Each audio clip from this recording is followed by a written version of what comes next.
This is how you're going to enable CDN in Hostinger. So what is a CDN?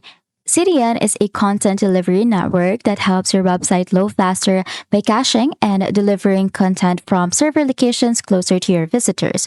Now, in order for you to set this up, you're going to head over to your hpanel.hostinger.com.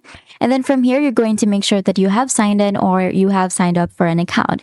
Now, from there, you're going to head over to your websites right here at the left side panel, just going to click on websites. And then from there, you're going to click on dashboard for the website that you want to enable CDN for.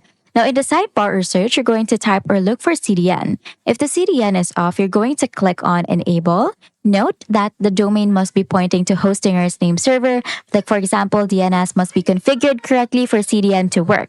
Now, once enabled, you can click manage to just adjust the settings such as under attack mode. You can then wait 24 to 48 hours for CDN propagation. And some tips and warnings, only one CDN could be active at a time. So if you're using another like Cloudflare, disable it first. If you enable I'm under attack mode, visitors may see a browser track before accessing the site. And that's it. That is how you can enable CDN in Hostinger. If this video helped you, please don't forget to like the video and subscribe to the channel for more videos like this.